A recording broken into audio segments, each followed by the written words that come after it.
दोस्तों नमस्कार, आदाब, सत श्री अकाल। उर्मिले संवाद के इस खास एपिसोड में आपका स्वागत है। दोस्तों, आज सुबह से ही राष्ट्रीय राजधानी दिल्ली और आसपास के इलाकों में एक अजीब तरह का तनाव व्याप्त है। क्यों? क्योंकि किसानों का एक बड़ा समूह पंजाब हरियाणा के बॉर्डर जो है दिल्ली से जुड़े उनकी तरफ, और यहाँ तक कि उत्तर प्रदेश से भी जो जुड़े बॉर्डर हैं कुछ वहाँ भी ऐसा बताया जाता है कि काफी मात्रा में किसान, खासकर पंजाब हरियाणा के बॉर्डर पर उनकी जमावड़े बंदी हो गई है। काफी बड़ी लामबंदी है, ऐसा कहा जा रहा है।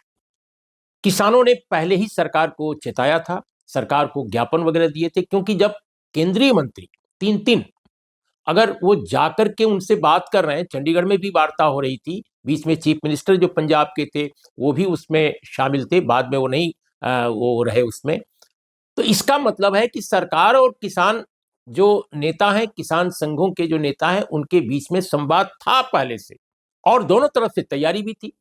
तो आज सवेरे जब बात नहीं बनी पहले सोमवार को, तो आज ट्यूसडे से मॉर्निंग से सभी बॉर्डर्स जो है सील कर दिए गए। लेकिन एक बात बतानी बहुत जरूरी है कि जो मंडे को यानी सोमवार को जो सरकार और किसान जो आंदोलनकारी अपने को बता रहे हैं उनके बीच जो बातचीत हुई थी उसके डिटेल्स जो हैं न तो सरकार ने साफ किए हैं और न तो किसान आंदोलन के नेताओं ने ही बहुत ज्यादा उसके बारे में डिटेल बात कही है। हाँ, ये जरूर कहा है उन्होंने कि जो उनकी प्रमुख मांगे हैं उन पर कोई ब्रेक थ्रू नहीं हो पाया। लेकिन सरकार का कहना है कि अभी भी वो बातचीत करने को तैयार है। लेकिन सवाल इस बात का है कि अगर बातचीत चल रही थी तो बातचीत रुकी क्यों? फिर किसान आंदोलनकारियों को आंदोलन करने से रोका क्यों नहीं गया? सरकार कह सकती थी कि भाई 3 दिन का और हमको समय दीजिए, 5 दिन का और समय दीजिए, हम बात करेंगे। लेकिन ऐसा नहीं हुआ। अभी हम अर्जुन मुंडा साहब जो केंद्रीय कृषि मंत्री हैं उनको भी हमने सुना। वो भी पब्लिक ब्रॉडकास्टर्स और ये टेलीविजन चैनलों पर आकर के उन्होंने भी अपनी बात कही, उनको भी कोट करते हुए पत्रकारों ने दिखाया। इसके पहले पीयूष गोयल जो केंद्र में मंत्री हैं, उपभोक्ता मामलों के मंत्री हैं, इस नाते उन्होंने भी बातचीत की थी किसान आंदोलनकारी जो नेता हैं उनके प्रतिनिधिमंडल से। तो बात नहीं बनी। अब पहले सबसे पहले मैं ये बता देता हूं कि ये किसान आंदोलन का जो दूसरा ये चक्र या दूसरा जो सिलसिला इस वर्ष शुरू हुआ है 2020-2021 में, यानी 21 के नवंबर में समापन हुआ था, जब 3 जो काले कानून जिनको कहते थे किसान, जब उनको सरकार ने वापस लेने का फैसला किया था लंबे समय के बाद, उसको उनकी डिमांड्स को स्वीकार कर लिया। सवाल इस बात का है कि अगर वो पहले ही स्वीकार कर ली होती तो इतनी सारी क्षति न होती, न तो समाज की, न तो सरकार की और न तो किसानों की। इस बार जो उनकी प्रमुख मांग है, जो किसान आ गए सड़क पर, फिर उनका कहना है कि पिछली बार सरकार ने उनके आंदोलन से के दबाव में आकर सरकारी 3 कानूनों को रद्द किया था, वापस लिया था। एमएसपी पर गारंटी भी दी थी, सहमति बनी थी, लेकिन वो पूरी नहीं की गई है। उनका कहना है कि एमएसपी यानी न्यूनतम समर्थन मूल्य जो किसानों को मिलना चाहिए, उस पर सरकार कोई कानून बनाने पर राजी नहीं हुई आज तक। दूसरा, किसान आंदोलन के दौरान जो किसानों पर मुकदमे लादे गए थे उनमें सभी किसानों के जो मुकदमे हैं उनको वापस नहीं किया गया है, तो सबका वापस किया जाना चाहिए। और दोस्तों, आप सब जानते हैं, लेकिन फिर भी हम आपको एक बार याद दिला दें कि जो 3 वो कृषि कानून थे जो सरकार ने एक तरह से किसानों को से कंसल्ट किए बगैर ला दिया था और माना जा रहा था कि ये कारपोरेट हितों की ज्यादा रखवाली करने वाले कानून हैं, किसानों का कम। वे कानून कौन कौन थे जिनको वापस लेने के लिए बाध्य हो गई किसान आंदोलन के दबाव में सरकार? वे थे कृषि कृषक उपज व्यापार वाणिज्य कानून 2020, दूसरा था कृषि सशक्तिकरण व संरक्षण कानून 2020 और तीसरा था आवश्यक वस्तुएं संशोधन कानून 2020। तो अब असल जो मसला है इस बार के किसानों का वो यह है कि उनको कानूनी गारंटी हो एमएसपी की, यानी न्यूनतम समर्थन मूल्य की। किसानों के सारे कर्जे माफ किए जाएं, यह भी है। सरकार ने कहा था कि हाँ करेंगे, ऐसा इनका दावा है।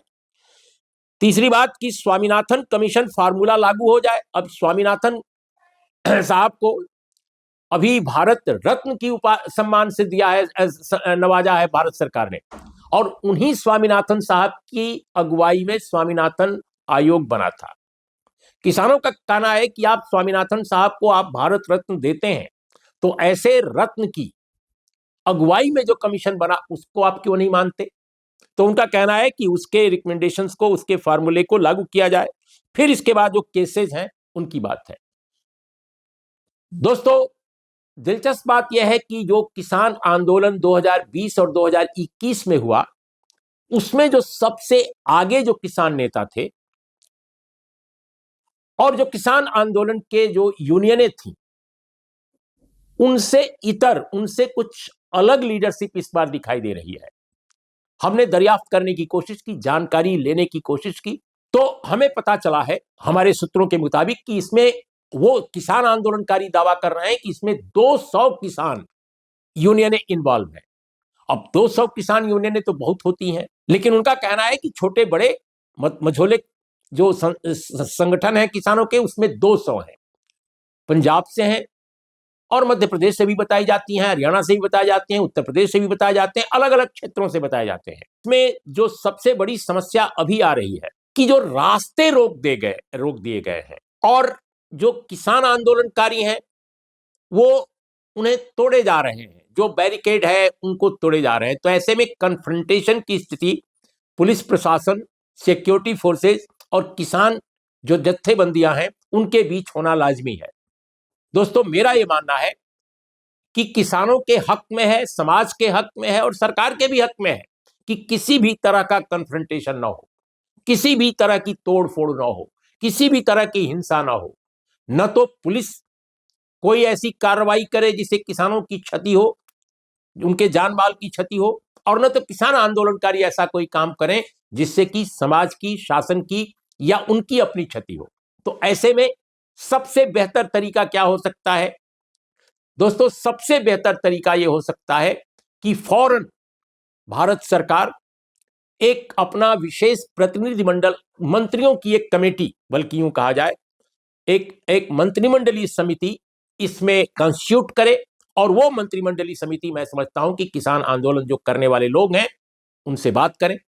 भारत सरकार ऑलरेडी पहले अपने मंत्रियों को लगा चुकी है बातचीत करने के लिए, जिसमें पीयूष गोयल और मुंडा साहब, अर्जुन मुंडा साहब, ये लोग बात कर चुके हैं।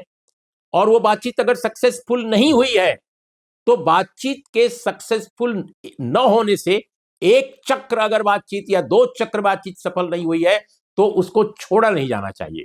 3 चक्र, 4 चक्र, 5 चक्र, मैं कहता हूं कि बार बार बातचीत कीजिए, और बार बार बातचीत करने से जरूर मसला हल होता है, लेकिन संवाद और बातचीत के अलावा और कोई तरीका नहीं हो सकता है इस तरह के मसलों को हल करने का। अब इस समय बताया जाता है कि सारे रास्ते बंद हैं।